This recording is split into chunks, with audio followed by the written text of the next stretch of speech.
ThatGreatBusinessShow.com is brought to you by De Facto Shaving Oil, the best anyone can get. Made in Ireland, sold worldwide.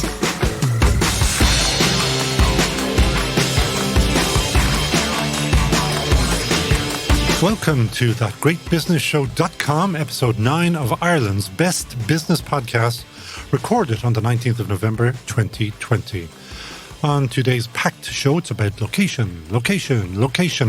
A business that builds houses in Mayo and ships them to the US. A Dundalk business that was run from Saudi Arabia.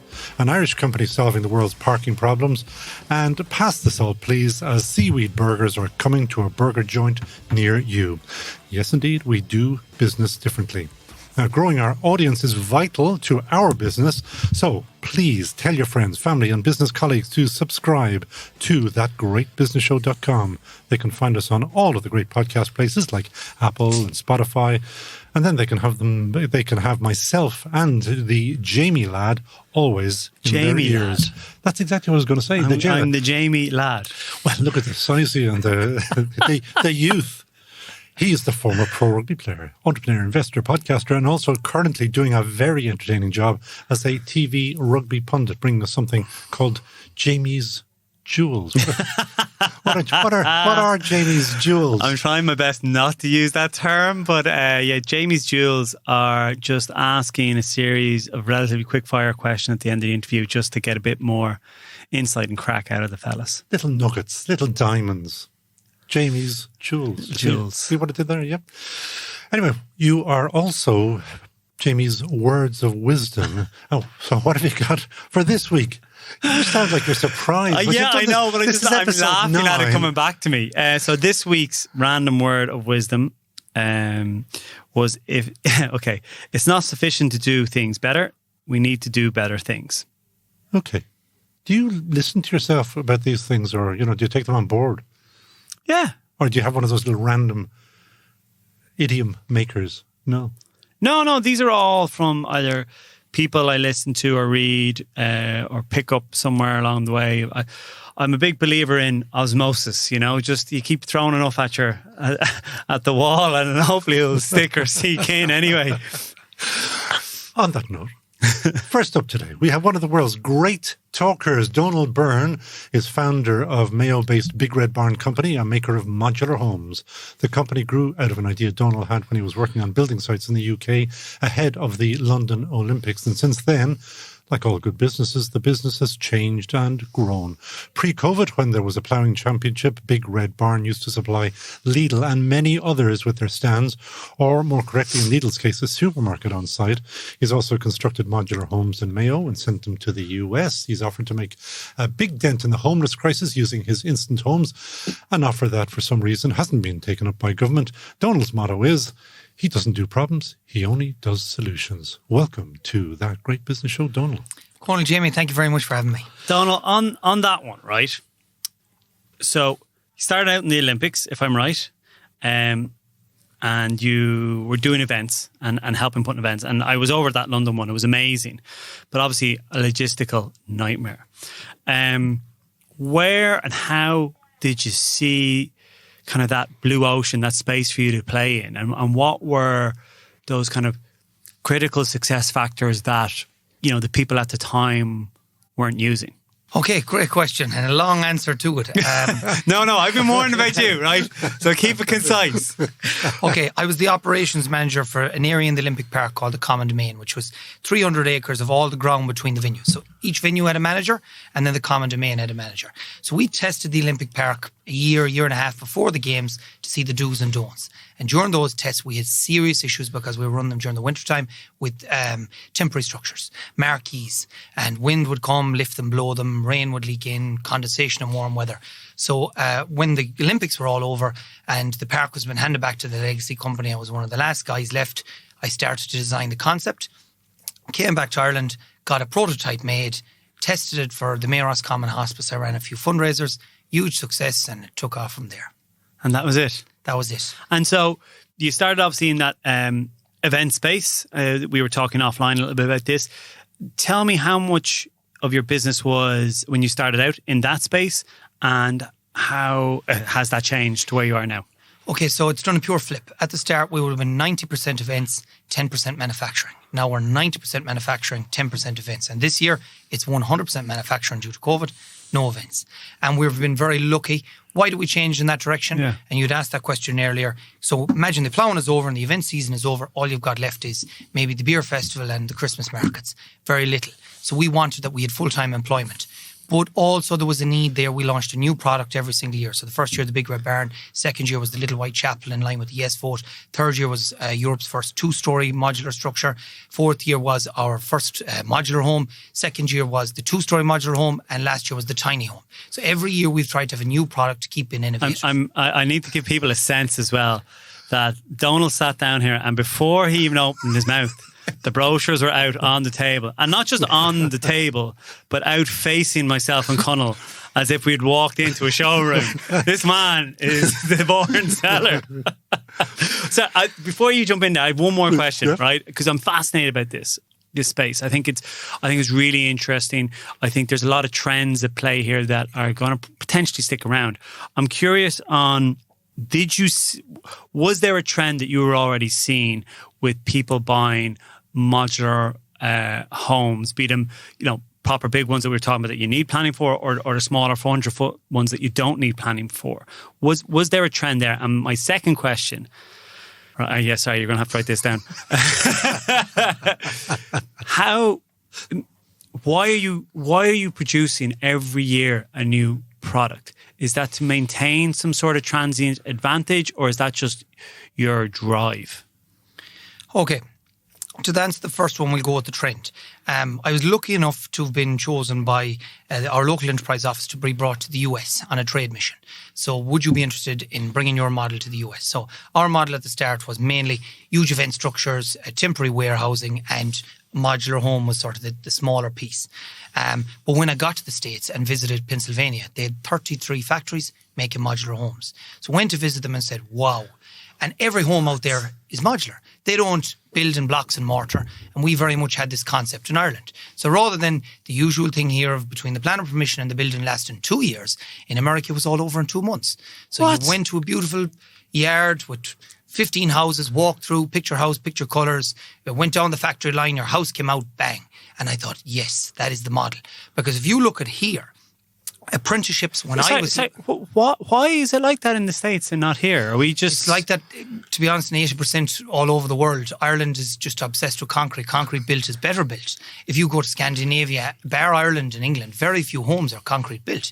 So you got... Is concrete better? Well, you don't hear a pyrite in a manufactured factory home or in a modular home. You don't hear of rising damp or any of these things. Radon, they're all existing in concrete. But it's a mindset. Tesla are going through the roof now, and a few years ago everyone was laughing at them. It will be the exact same space in a few years' time. So came back to Ireland, wondered, okay, would it work in Ireland as much if we put a push with it and change people's minds and educated them? Let's look at the labour element. Nobody is doing apprenticeship now. But if you went back 10 years ago, everyone wanted to be a plasterer and a block layer because there was great money in it. Now they have bad backs and they all want to work for Apple or Facebook. So we don't got these trades. So we're not going to have block layers and plasterers in 10 years' time. How are we going to build all these houses? Do you know what the two of you are like? You're like two L fellas, and I'm the L fella here, giving it, people won't do apprenticeships anymore. They all want to work for Facebook and all that kind of stuff. That's not true. It is true. Can you name anyone that's doing a block laying apprenticeship or a plastering apprenticeship? I don't know them, but there must be. I certainly know electricians. Yes, but that's not a wet trade. And the electrician, again, it's lovely and dry, and he's always the best looking one on the building site.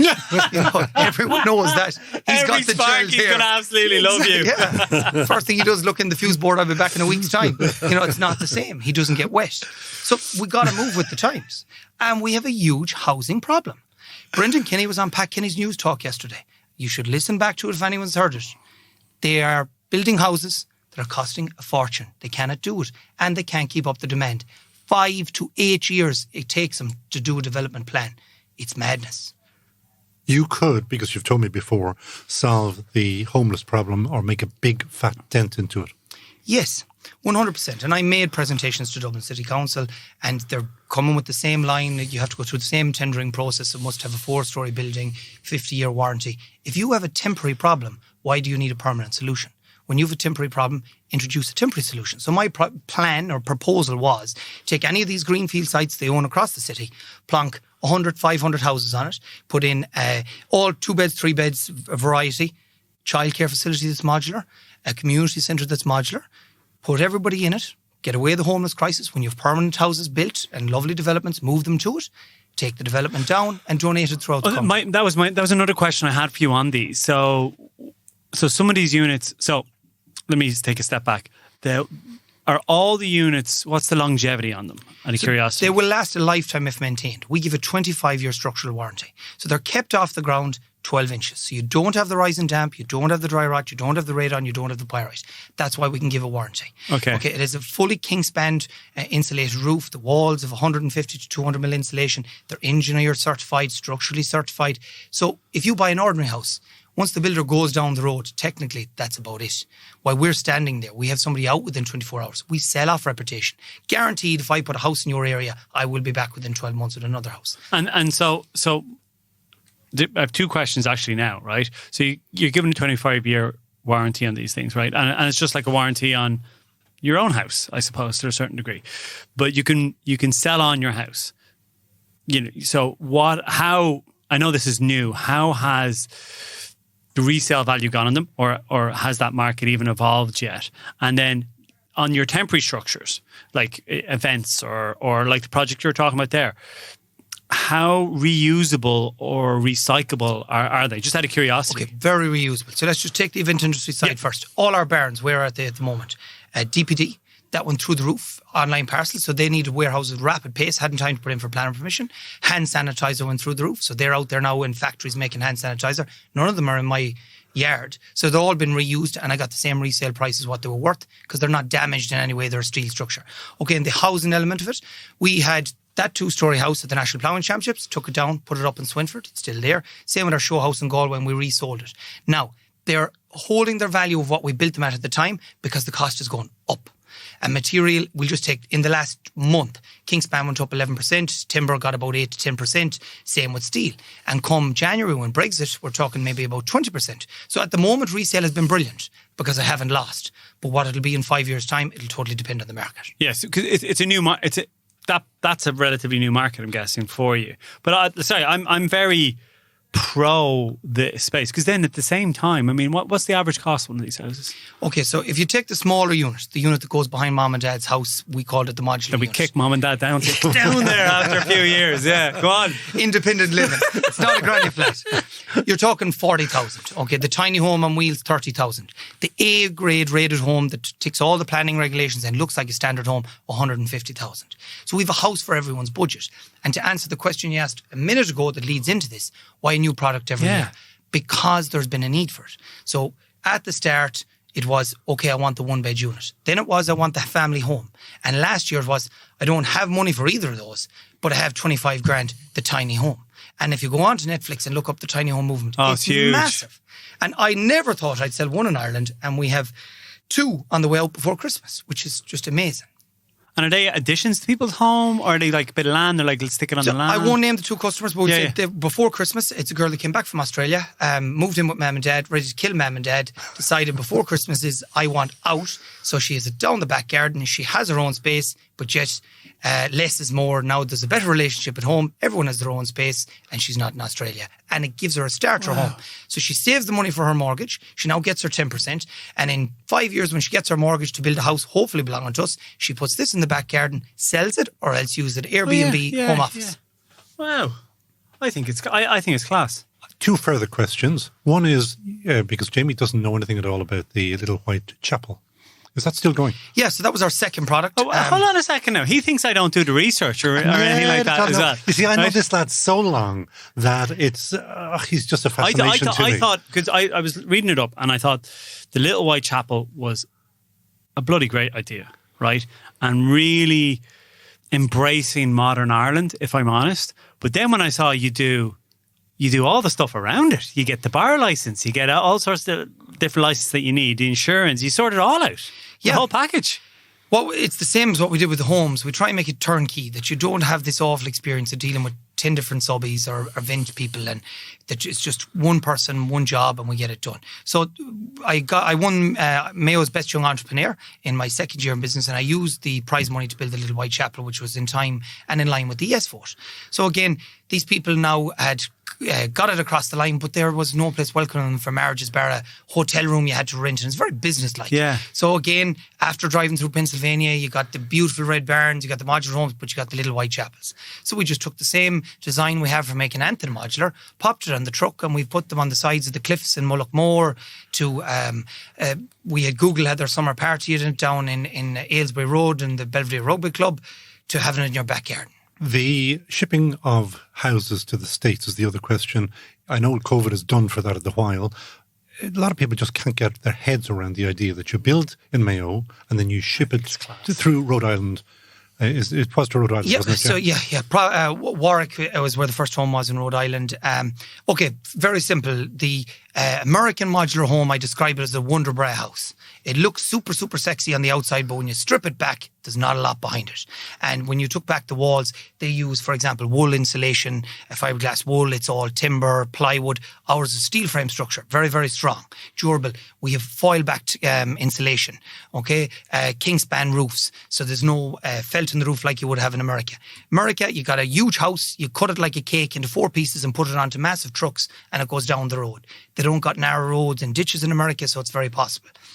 So that's why we're able to ship it. We can containerize the home and out it goes. Now, COVID hasn't helped us, but now with the Mayo man being elected in America, Joe Biden, he's going to have a special land. I already saw the Muriel as well. That's up in Ballina, is it? Oh, I'm telling you, Joe loves Ballina. Oh. He was back as vice president. They're on first name terms.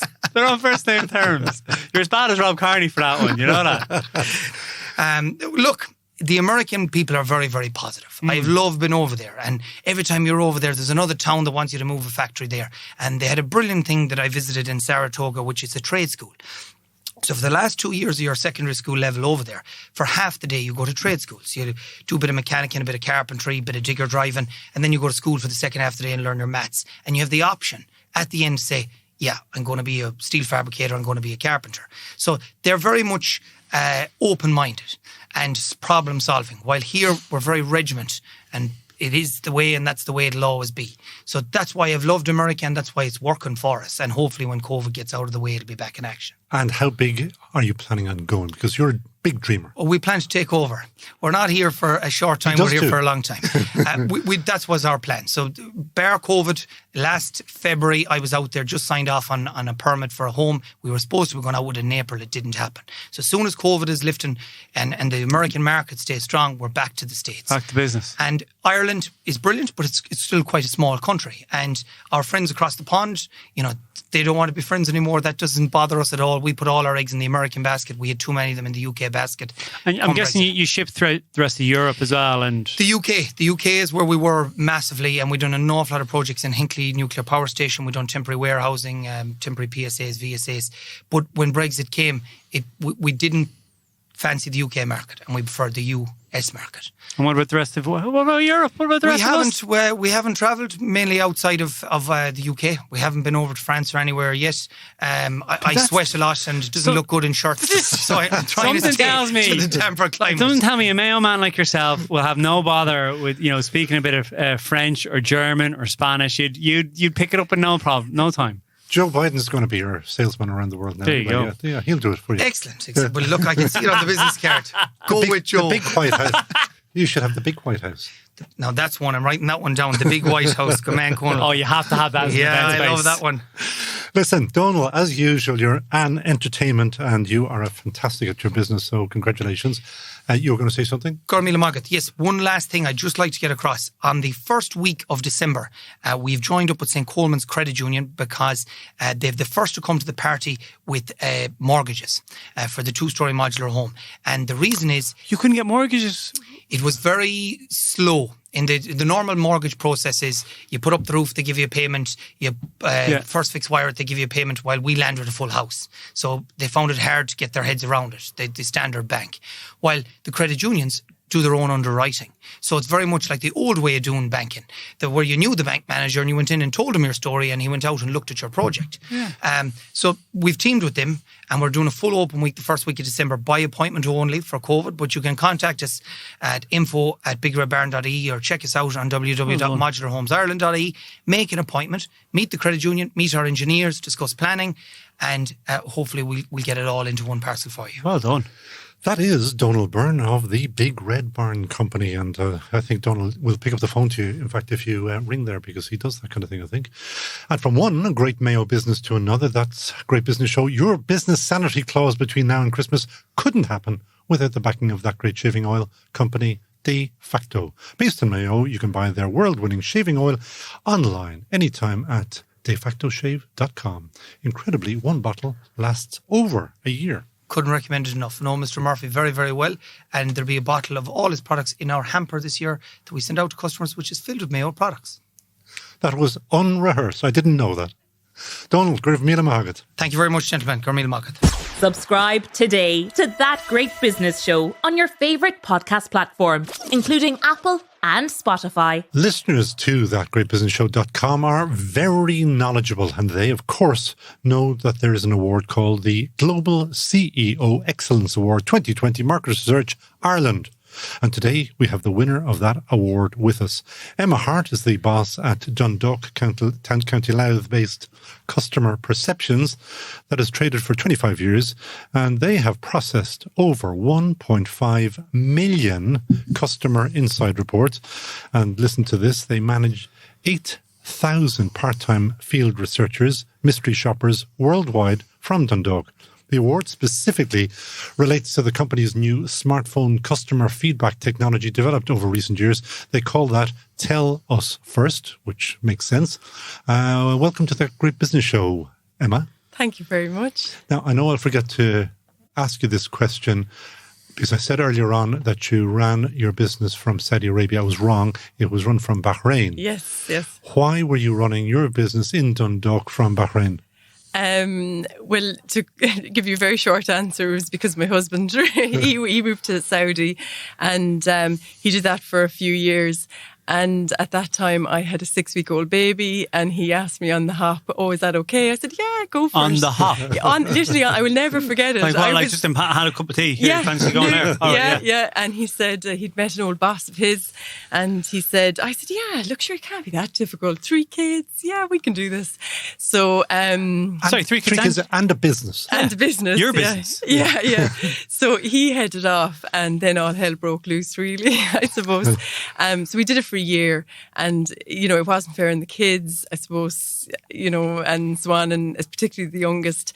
So we said we'd never get the opportunity again. The kids were young enough to move to school over there, so why not? So we gave it a shot. So you did a year where he went there, and and I was back here in Ireland. Okay, yeah. And so he missed out on all of that kind of non-sleep and so on and so forth, and so moved out there, and it was over 2 years, and I must say, had a fantastic time. Learned a lot. I think for the business, it was actually the best thing that could have ever happened. The business, for me personally. Why? And for the business. I suppose it forced me to not step back, but I was the linchpin, and I had to organise the business that it could operate. And I think, as I mentioned to you on the phone, I took a bit of an ego dent then when I came back, and they were doing a fantastic job. And I gave me great faith in the team. They're amazing. And so I'd link in with them every day for a couple of hours. We'd work on different projects and so on. But they ran the show, they did a super job. You better tell the world what the show is. What the show is. So Customer Perceptions is a consumer market research business. Our bread and butter would be mystery shopping, customer satisfaction, focus groups. Really, anywhere there's a customer engagement, we can measure it.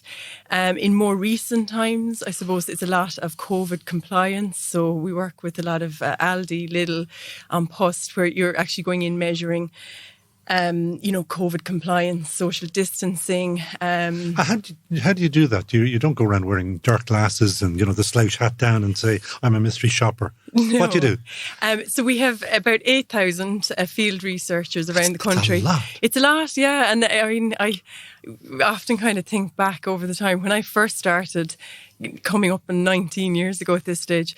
And it was only supposed to be for 4 weeks. I ended up staying then 19 years later. It is a family business. It is family business, yeah. I was actually, my sister was my boss at the time.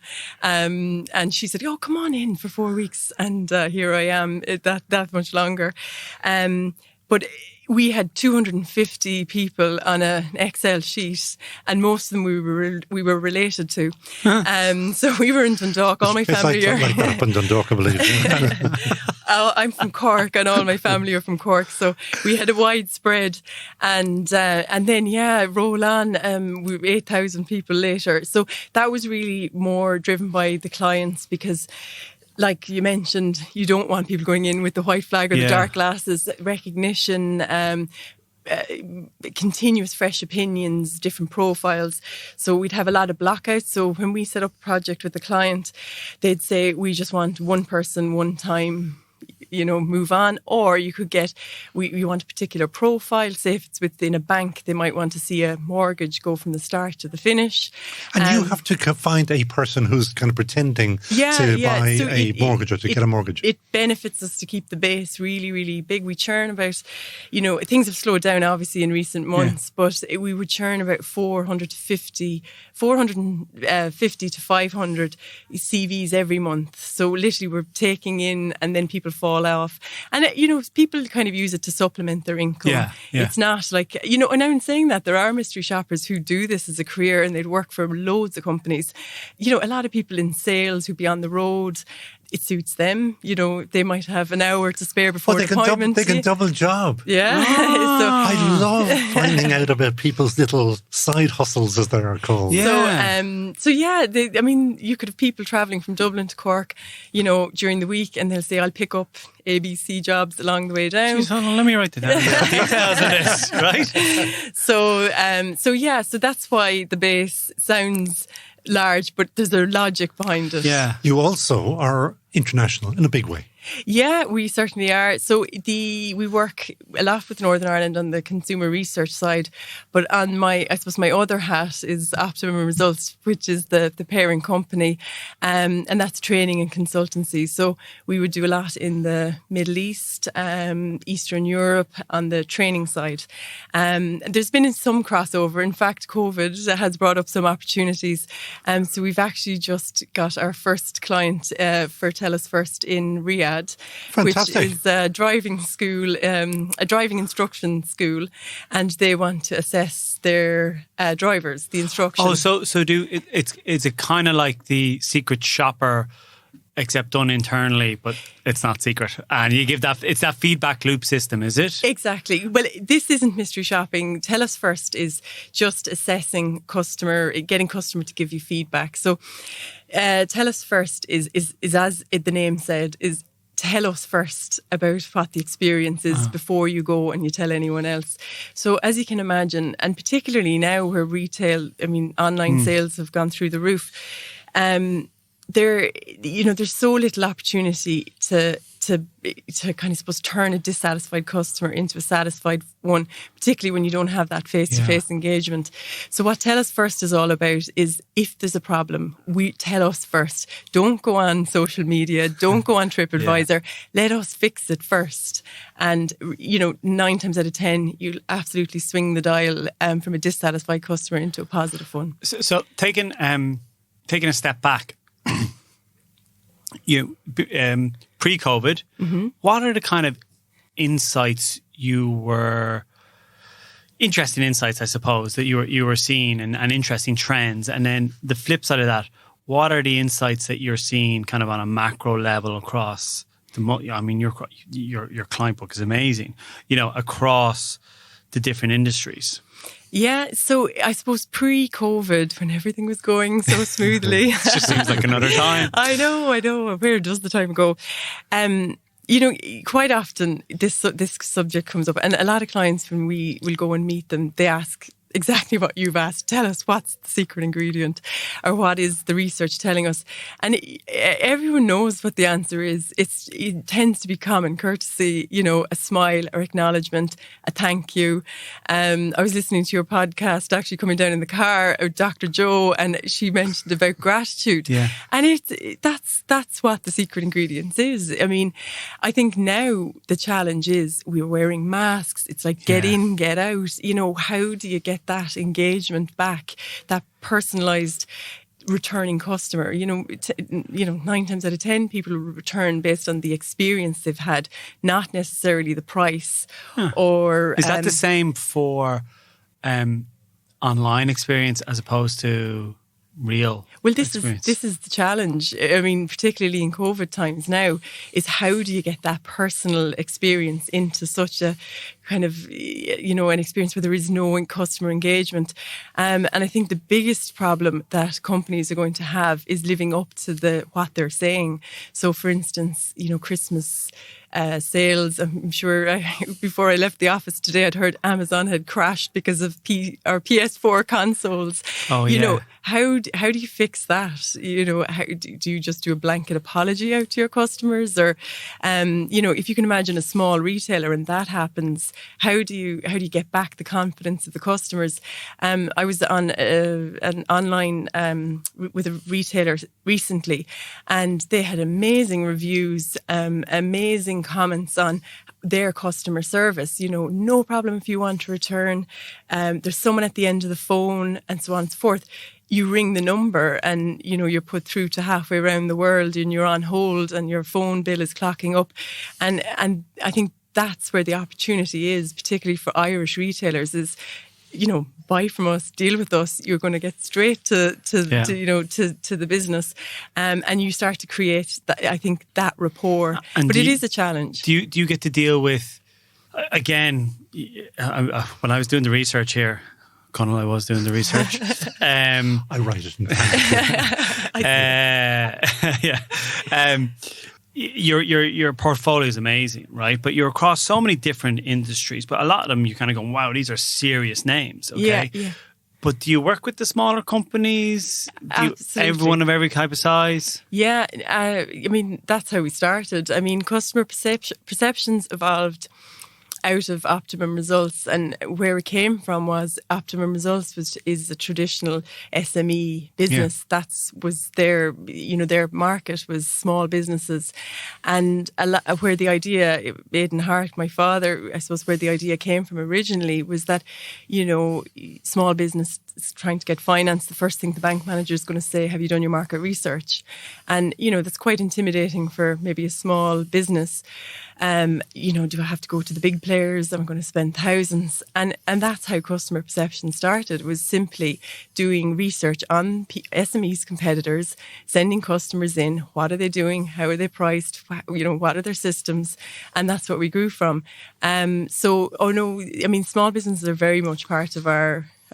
And on that, now that you've raised the issue, roundest of round figures, what kind of money would that cost a small business to get that kind of preparing a report for a finance house or for a bank or whatever? Let's say a small restaurant, for instance.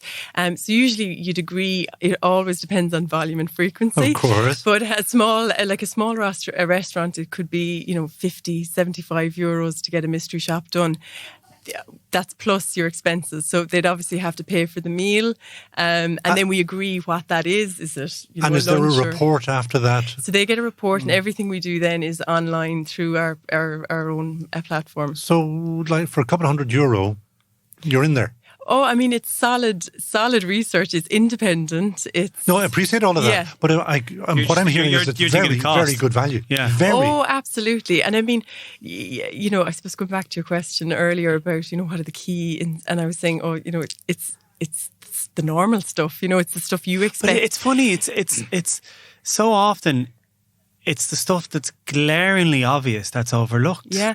Well, isn't it? But isn't that what business is about? Is if you do it properly, do it right all the time, it all works. Now, the one I hate about online is they're now using robots. bots Yeah. to answer questions. I mean, it's actually insulting. Yeah. And you know it's a bot because they tell you now Yeah. you're being responded to by a bot. Yeah. Go yeah. away, bot. Yeah. Sorry, that's me just giving it. You were going to say.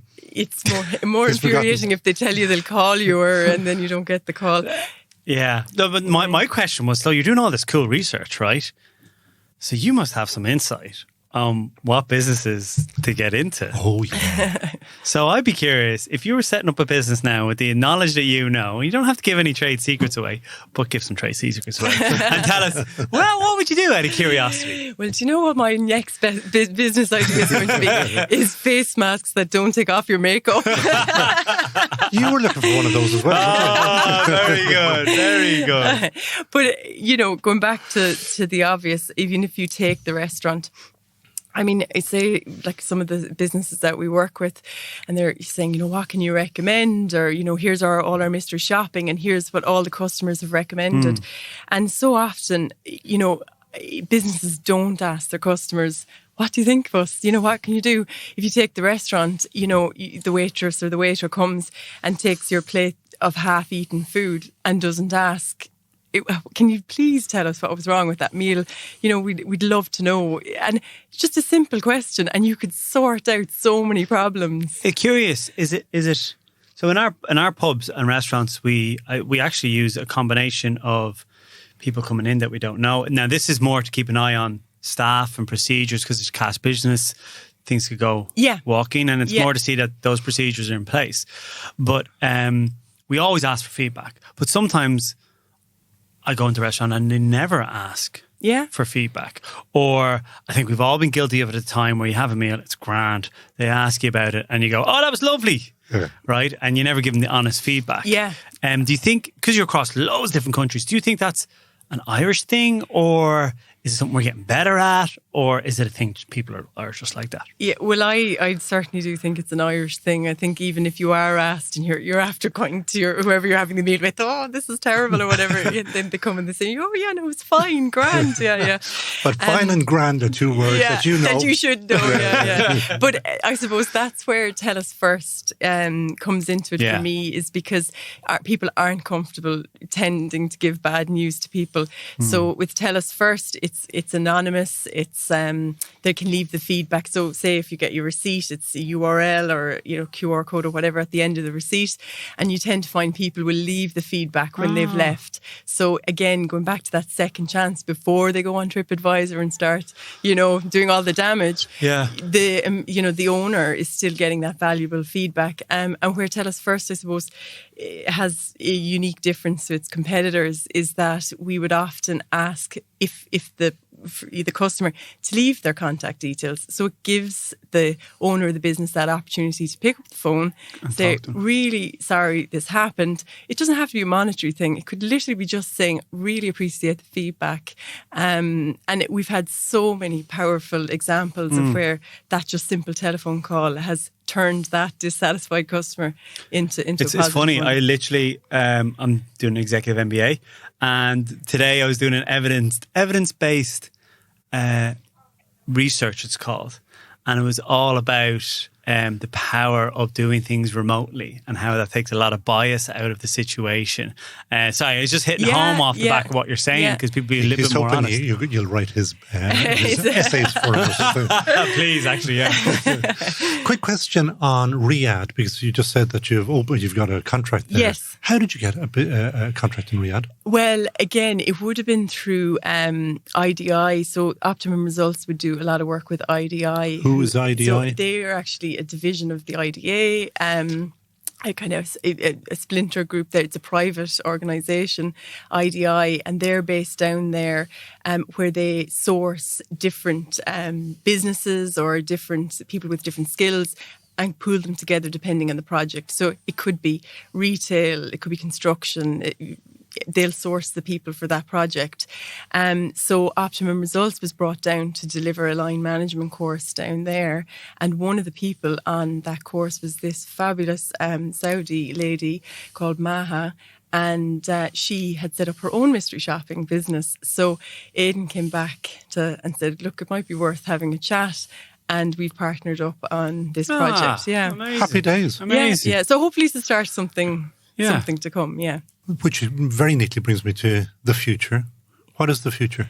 You've already won this big award, Global CEO Excellence Award 2020. When I was reading that award, by the way, it was like anything. You kind of go, was it a bit of a like gradually then suddenly moment for you in terms of getting recognition like that, but having the business been around for so long? Well, that's it. I mean, the business has been, I think they gave it to us just because we survived. But no, honestly, and that's what it does come down to. I mean, it's based on, your finances, the way you've organised the business and so on and so forth. And, how the business has grown. But I know my name is on the award, but it is the work of the entire team. She's a team player. Well, she did say at the start that she was almost redundant. Yeah, exactly. But humble. But I mean, the future, what I really want to achieve now for the next few years is to get TellUsFirst on the map. That's the one that we can take across the world. Yeah. And can Team GBS, our listeners, can they help you? What would you like them to do?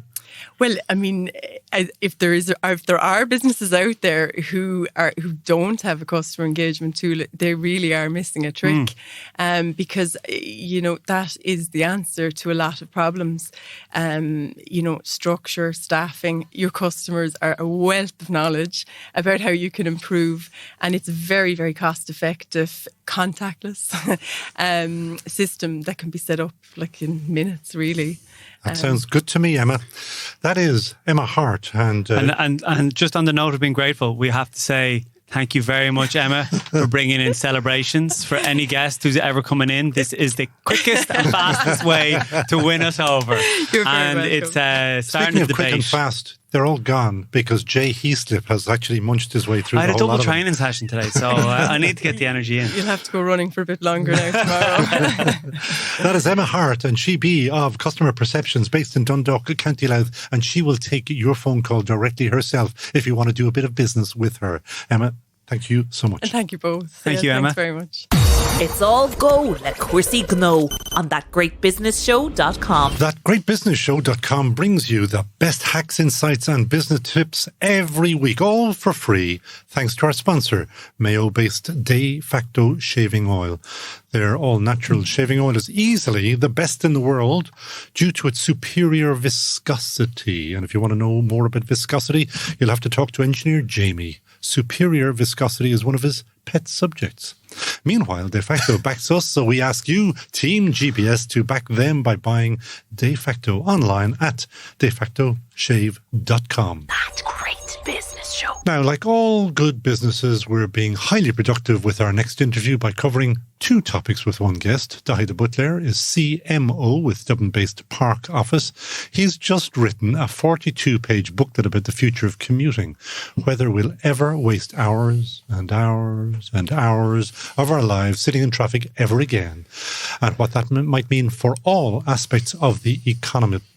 But we also want to talk briefly to him about the Irish language in business, but I'll get to that in a while. Daithí, commute no more, discuss. Give us the executive summary. Yeah, so I suppose at the moment, obviously, you have large amounts of people who are kind of working from home. Look at all the kind of research that's out there, and a lot of people are enjoying it. And I think that's fantastic. I think that's something that's going to be here moving forward. But I think what most people recognise and realise is we are going to move towards a blended working model. So that will be working a couple of days a week from home, but also a couple of days a week from the office.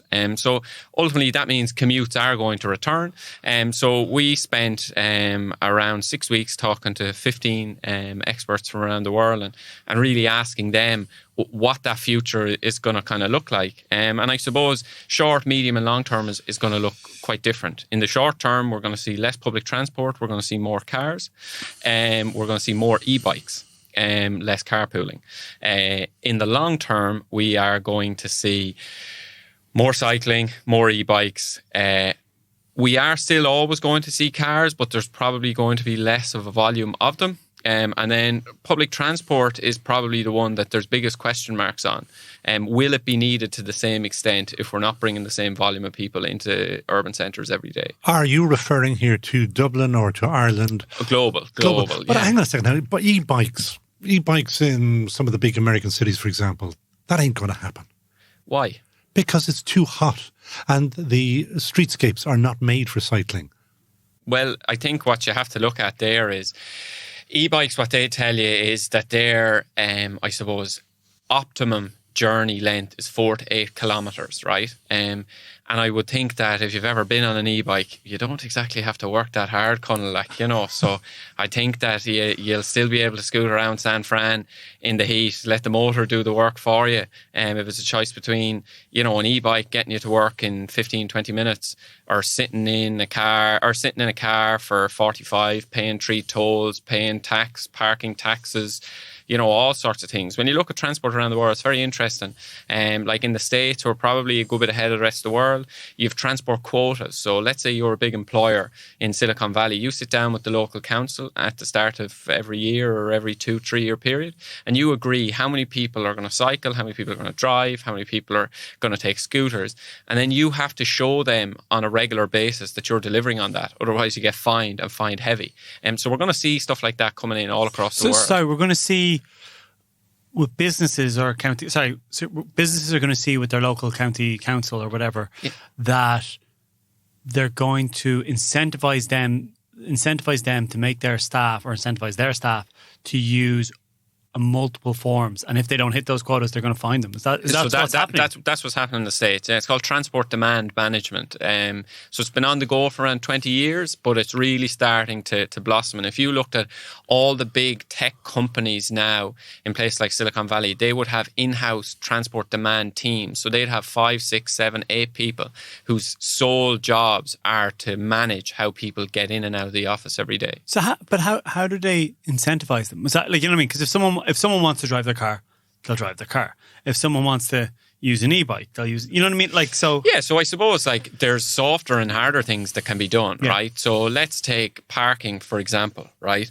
So if you know you have a parking space every day, you probably will drive. If you're told you only have parking 3 times a week, then will you drive 5 days, or will you maybe take the bus 2 days and drive the 3 days? If you're told you have to pay for parking on site every day, are you going to drive at all? You know, so there's lots of different measures, stuff to do, stuff around cycling. It might be as simple as like they have on-site bike maintenance workshops for people, because the lad who has the bike out in the shed and doesn't know how to change his flat tire, like these are some of the barriers you're looking at, you know. So there's a whole range of activities and things that people are doing across carpooling, parking, car sharing, bike sharing, e-bikes, scooters, the works, you know. You should explain that this is your business. This is what you do for a living. Yeah, so I suppose I work for an Irish company called Park Office. So we're the #1 employee parking management software in the world.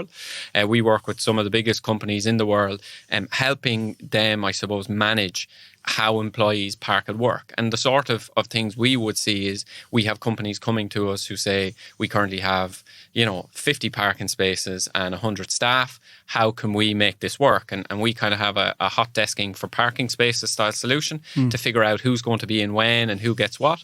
But we've also seen what's coming down the tracks, and we have added additional features which are very popular in the States and will become more popular to help people reduce the amount of parking that they want at work. And this is very pertinent in COVID times, because we now, I would think every leadership team in the world is having a conversation at the moment on office space, and do we need the same amount of office space moving forward.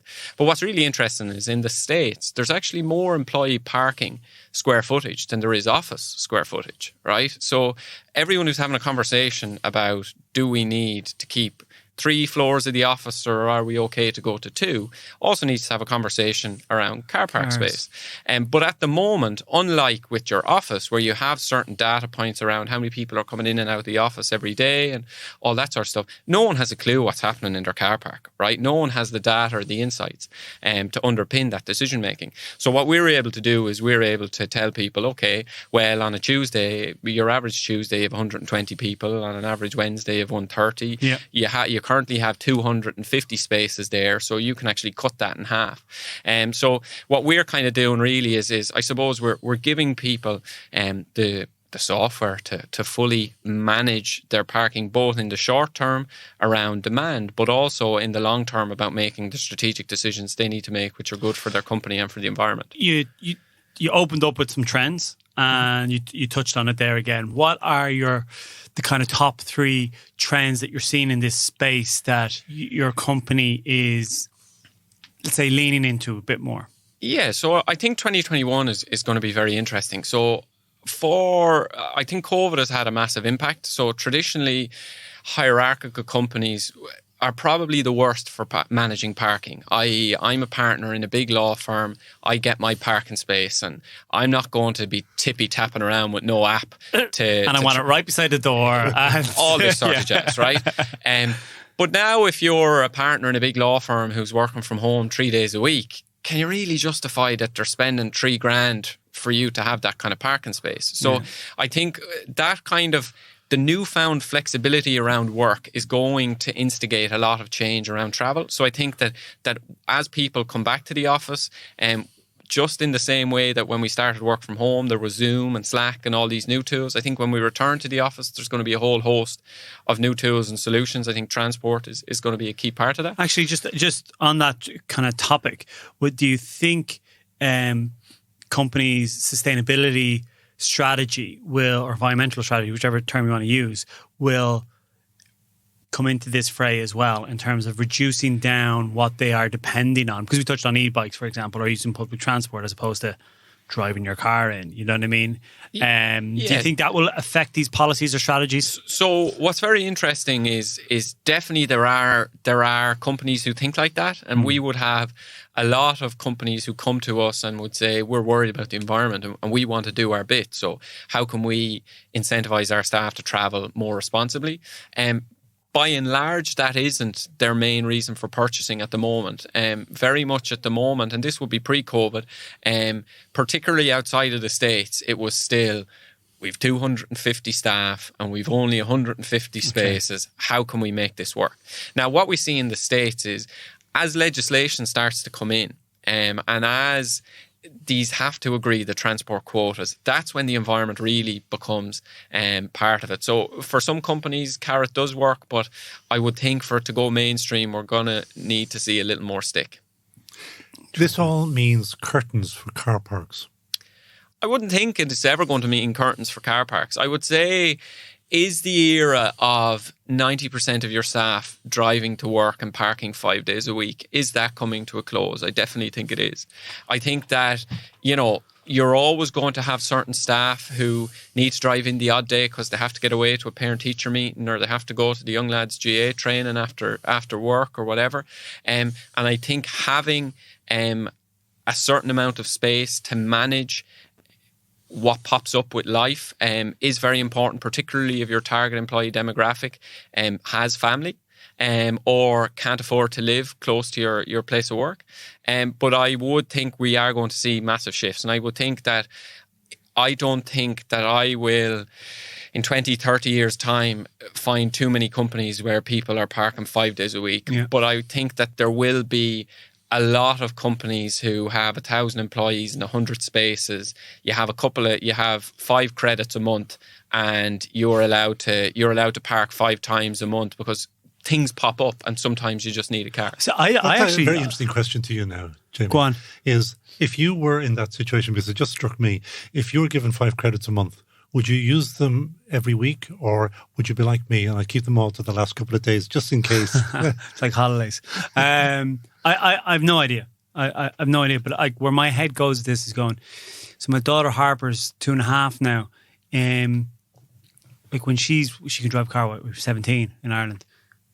Will she ever actually own a car? Is where my head goes, because everything's getting Uberized, for want of a better word. But car ownership, I don't know how that trend's going to play out. But yeah, I don't know if she, I think she's going to talk to Siri, who by then is like an extended family member, and ask for a car, and this autonomous electric car will pull up outside, in she hops, off she goes. Never a boyfriend anywhere near her. Dream on, Jamie. You'll be like every other dad. You'll be doing the driving. No. But you know what I mean? Like, obviously, there'll be at some point where I'll have to let go of her, right? Yeah, so I think what's really interesting in this space is a high-profile corporate leader came out 2 or 3 years ago with a vested interest in the space and said autonomous cars is going to be the future, all that. If you look at the World Economic Forum, they're predicting private car ownership will double between now and 2050. And now a lot of that will be driven by the developing world, but at the same time, we are going to see a decline in private car ownership in the developed world. But we are still households might not have 2 cars, but they will have 1.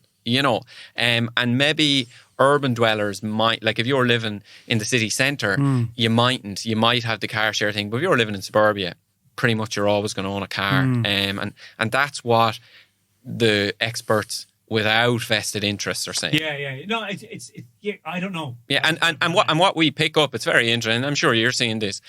What we pick up a lot in the business discourse at the moment, and in this era of kind of superstar tech owners, is you pick up that soundbite from the celeb owner, and all of a sudden that becomes mainstream public discourse. And everybody says to me, "Oh yeah, there's not going to be parking." Sure, I heard your boy saying X, and it's like, yeah, but there's also 99 other experts who'll tell you why. He just has a higher profile, Come here to me. We're going to have to change subject because I did say we're going to be highly productive. And you are behind an organisation called Byrne or Byrne, Borradh. And that has as its mission to try to make, how can I put this, Gaeilge, Irish language, to make it more mainstream within business for good business reasons. Yeah, exactly. So I think what's very interesting, being a relatively young Irish speaker at the moment is, I suppose, the Irish language is undergoing a massive surge in popularity. I think that probably you went to a Gael school a few years ago, and when you were there was probably 2,000 or 3,000 people on the island being educated in the medium of Irish. That's now 60,000 people, and all those people are going and working somewhere. And what you'll find is a lot of Gael schools are really good schools, and a lot of people who were in Irish medium schools 15, 20 years ago now have really good jobs in some of the biggest companies in the world, and they also just happen to love and speak this language. So what we're doing with Byrne really is we're creating kind of like a chamber of commerce where these people can come together, they can learn from each other, collaborate with each other, and they can do business with each other. So we've been on the go about 6 months. We're doing events online at the moment, getting kind of 60, 70 people to each event. Our next event is next Thursday at 1 o'clock. We have Martin O'Griefa, who's Executive Director of Aon in the UK. He's going to be with us. It's great, and it's open for anyone who's interested in coming along. And their Irish can be rusty, their Irish can be fluent, it can be whatever you want, but to just jump in at the deep end and I suppose learn how our native language can increase your connectivity and increase the opportunities for your business. It is a network. And networking events are absolutely essential. The more I spend in business, the more that's exactly where you meet your next customer, isn't it? Well, I think meeting customers is obviously important, but I think a lot of people, particularly in the current climate, for me, I learn from people. So a lot of the people I work with, they love listening to podcasts and they love reading business books. That doesn't really work for me. Like I have to get out and I have to chat to people, and that's how I learn. I learn more in a 5-minute conversation than I would from reading a big tome about how some guy founded some business, So I think it's all about getting out, and some people might get their next customer, some people might get their next big idea, some people might just get an opportunity to reconnect with a language that they love and that they don't get to do as often as possible. But ultimately what we want to kind of show is that, the Irish language can open doors for businesses all around the world, and that's incredible that we have a language on a small island on the edge of Europe that can get you a foot into companies in London, Melbourne, New York. Some of the contacts are fantastic. Gary McGann, formerly of Smurfit, would be one who's mad keen to have a chat at Gaeilge anytime you want. Yeah, there's also Dick Heaslip down in the paddocks in Naas there.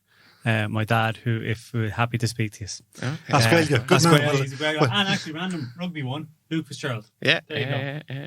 So toss you down, and if anybody wants to join next Thursday online, Borradh, BORRADH. .ie. And we'll find you. Yeah. Okay. Curv Mila Mahagat. It's all go le cuasaí gno on thatgreatbusinessshow.com.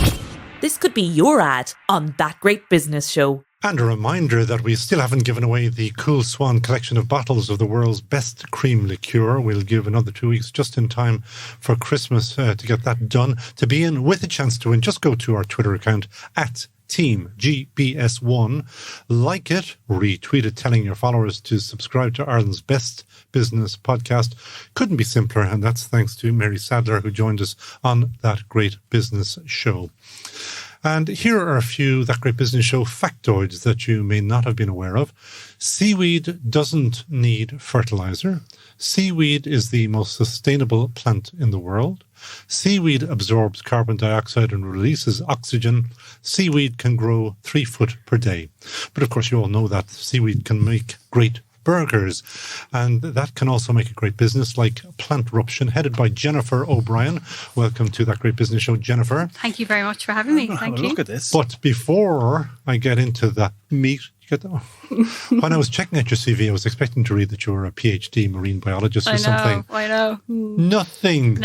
Nothing like that. No. You have an accreditation in SME credit. You're an ACCA. You have an MBA.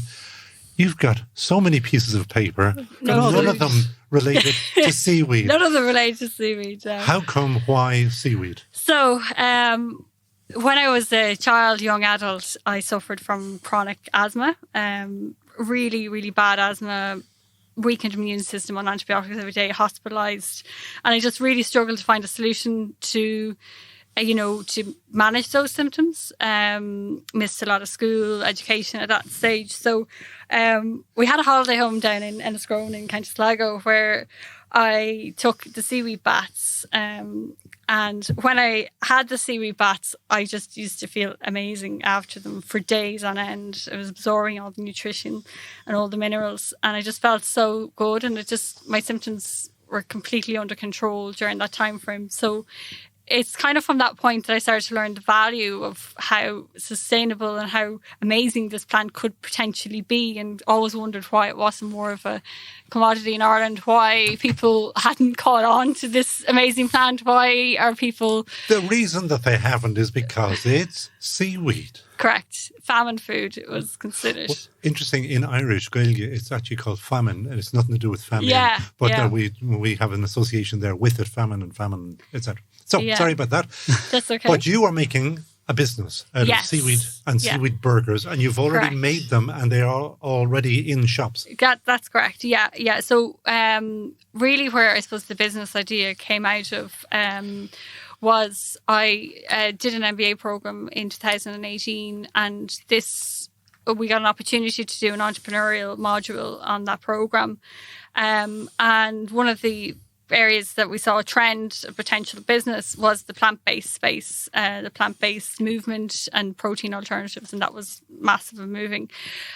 So I kind of wanted to come up with a solution of bringing seaweed, a protein alternative, plant-based food kind of together and potentially making it a real business. Not knowing at the time it would be a real business, but just using that project time to potentially do the R&D for an option at the end of the MBA to go into. So it really, I think I learned a lot because I took for granted where my food was coming from. I didn't know where my food was coming from. I just didn't really dawn on me. It just landed on my plate, meat and veg per day. And I'm ashamed to say now, I didn't know where my food was coming from. And from doing that project and learning about factory farming, and especially with COVID, the diseases that are coming from disturbing habitat, the illegal fishing that we, depleting stocks at the moment, I came really passionate about it. I wanted to kind of create a business from that. So I wanted to combine the seaweed with the protein alternative, and plant-based seafood was where I could see the trend going. So that's originally how it all kicked off, and the idea and everything. Now, there is a problem because who owns seaweed? There's a huge area of legals around this. Hoping you wouldn't bring that up. Well, oddly enough, my late father had an interest in oysters, and he taught me a huge amount. And there were high court cases about the foreshore and who owns what. Exactly. Who owns seaweed? Yeah, so, there is such the licenses at Tabasco, you wouldn't even get into it. It's a very topical area, and especially everything that's happening in Bantry Bay at the moment, and around the sustainability and the wild stock and what's coming out. So really, to say who owns it is a very controversial thing, so I'm not going to get into that because I don't know enough about it. But at the moment, I have partnered with a strategic partner, Pranny Rattigan, down on the west coast of Ireland in Sligo, and she's supplying me with the seaweed. For me to get a license to harvest my own seaweed would mean conservation, a lot of conservation work to be done, and a lot of mapping and a lot of money to do that. And you'd have to grow it sustainably as well. And potentially that's an option we look at in the future, having Ireland's first seaweed farm, because they don't exist yet commercially. But at the moment, partnering with the strategic partnership was the way to really bring this plant into the market, into distribution in Ireland. And does this lady have enough seaweed to make all of your burgers? She does. She has access to wild stock down in Strida in Sligo, and she has, potentially we may need to go to other suppliers, but for the moment, with the volumes that we're doing, she has access there, and she's a great book out, the Irish Seaweed Kitchens as well, and she does fantastic work down there promoting the sea veg. So why, when you were doing your MBA, and I'm going to give a quick plug here because I'm in the same one as you. Yeah. In just Trinity, you better say Trinity. In Trinity, yes. I'm just starting out, and we're sharing a lot of them. Well, I'm explaining a lot of my pains that you went through as well. So it sounds like it's not going to get any easier for me. But you never know. I might come out with an idea like this at the end of it. Why? I understand plant-based protein trend. I understand the sustainability trend when it comes to food and traceability. Why did you go with seaweed though? And then my follow-up question to that is, so we're familiar with things like Beyond Burger and these sort of ones that try and make it very much like meat that's not meat. Exactly, yeah. You've gone a slightly different direction with this. So can you explain why you went that way as well? Yeah, exactly. And purely from exactly what Conal said, around it requires no fertiliser, no fresh water, no arable land, and it grows 3 feet a day. So it's the most sustainable plant on the planet, and we live on an island and we're not utilising it at the moment like we should be. So but why aren't we?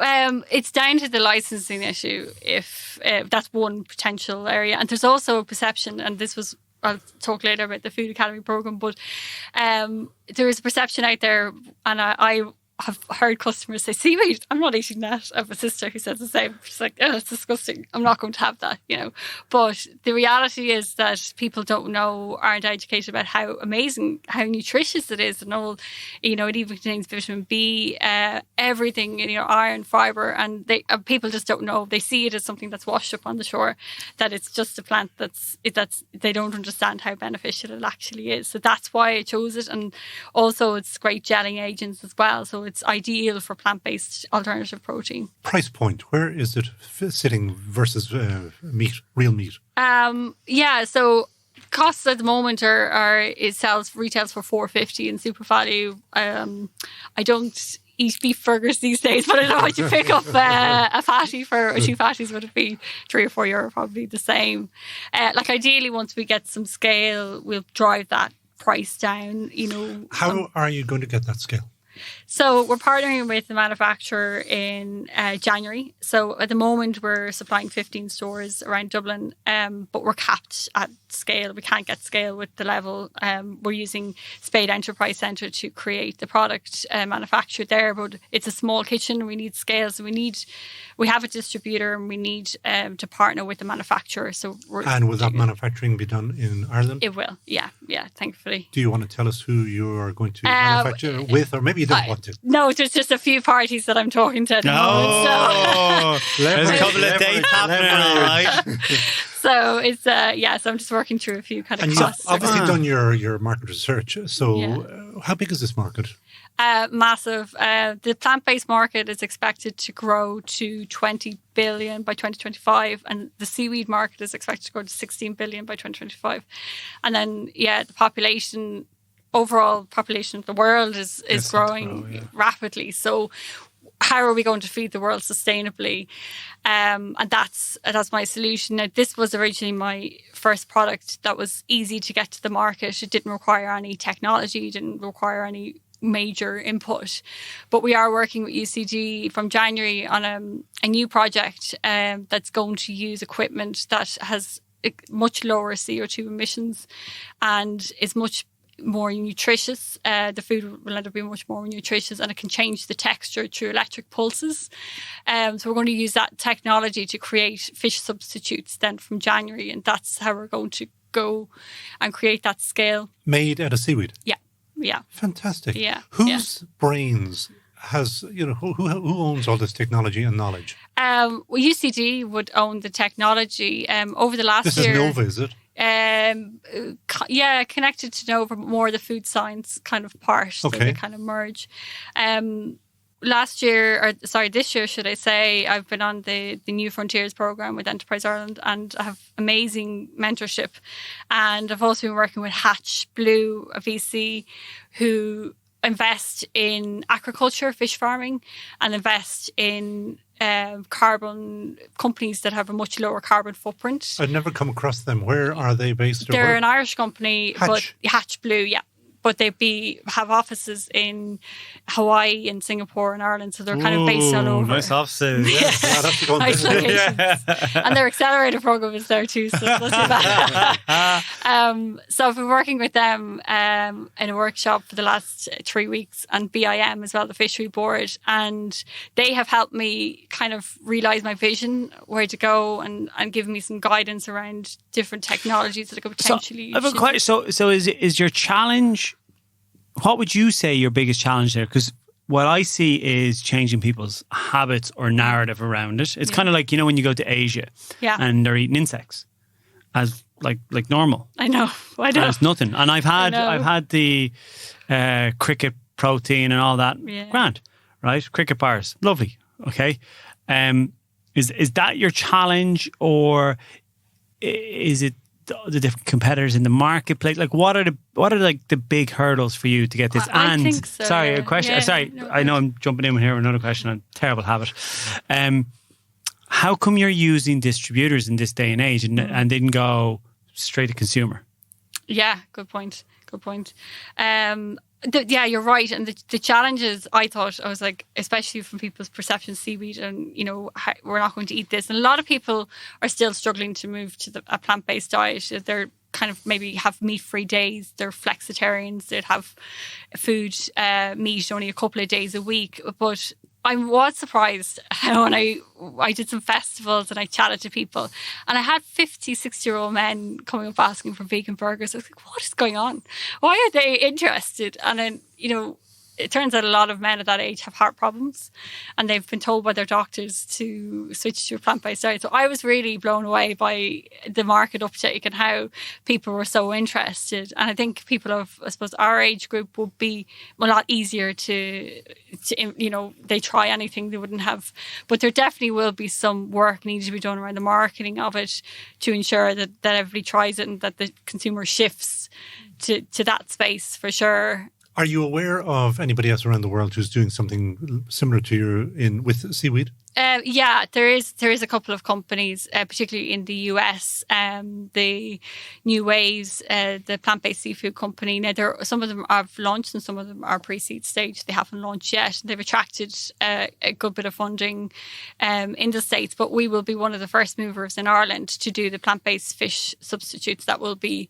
I presume you'll be the first. There's Hang on, is there somebody else? They haven't essentially launched yet. There's a lot of companies using kind of 3D printers and testing stages at this point. So what would be your competitive advantage? And I still want to come back to that. Why you didn't go direct to consumer? Just I'm always curious. Yeah, margins. Well, first of all, it's a chill product, so it's difficult for us to distribute directly to a consumer with EHO regulations, and to have to. It wouldn't be financially viable for me to deliver products. So a distributor can get that scale easy enough. But potentially, if you have a frozen product or something that has a really long shelf life for a couple of months, that you could directly supply the consumer at that point. But for the moment, with a chill product, I think distribution is probably the best way. And what's the edge for your company? I think the edge is Ireland and the grade A waters that we have and the seaweed that we have. And is seaweed different? Sorry, it's like is seaweed different from That's a good question. I know. from like From east coast of Asia. Ireland to west coast of Ireland to America's seaweed versus? Would you eat the seaweed at Sea Point? Is there seaweed at Sea Point? There's a lot more than seaweed. So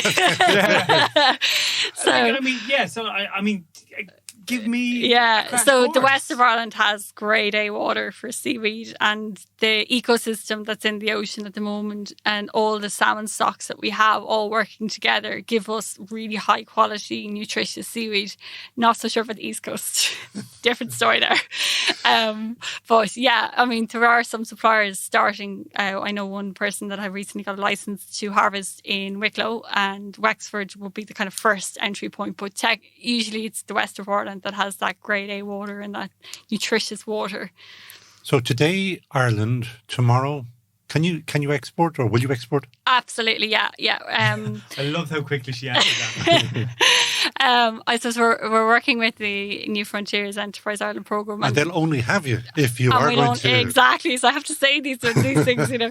I know, absolutely. I mean, we see the market initially as probably Northern Europe, Germany, Holland, those kind of countries primarily. The States has a huge appetite for this. The States have already... Huge appetite. Get that?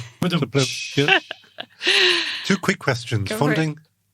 Funding, yes. Do you have funding? Funding, we are in talks with VCs at the moment, and ideally at the end of New Frontiers, we have support from the Leos, of course. They've been fantastic with feasibility grants. Which Leo primary are you grants, with? Dublin City. And then after we go through the New Frontiers programme, we'll get introduced to Enterprise Ireland as a client, and potentially there's the How much are you looking for? And well, I'd like to manufacture in Ireland and create jobs in Ireland. That would be the goal. So I mean, to manufacture in Ireland and to buy the technology and kit out a manufacturing unit, you'd be looking for €1 million realistically to do that. Potentially we may need to outsource to Holland because the technology isn't here initially. But that would be the goal, to create jobs in Ireland and do the best we can. Final question. Plantruption is the company. Yes. Yeah. Great name. Where did it come from? Purely that we wanted to disrupt the market.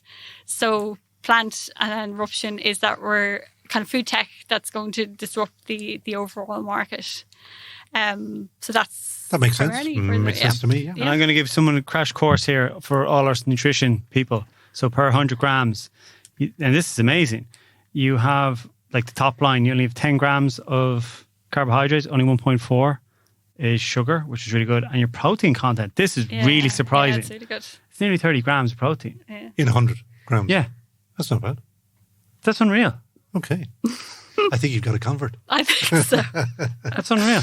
I'll tell you what you do, Jamie. Next week, come back and give us the Jamie read on the Irish seaweed burger. We're doing some goujons, our next product that we're doing, fish goujons. Yeah, they're coming to the market in January.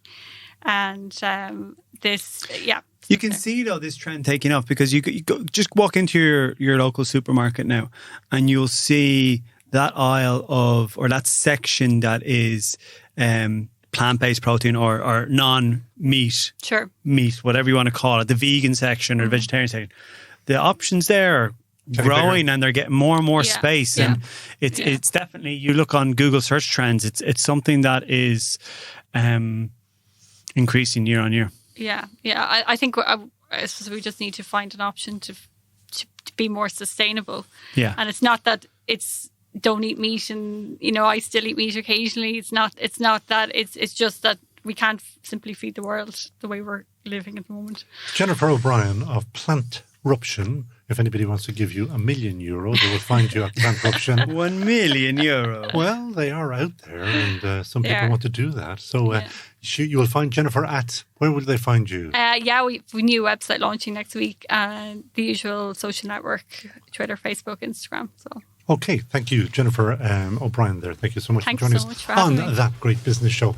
Now, that is it from episode 9 of That Great Business Show. Thanks as usual to our super sound engineer, Alison O'Dwyer, master editor, Peter Rice, both of Dublin South FM podcast studios.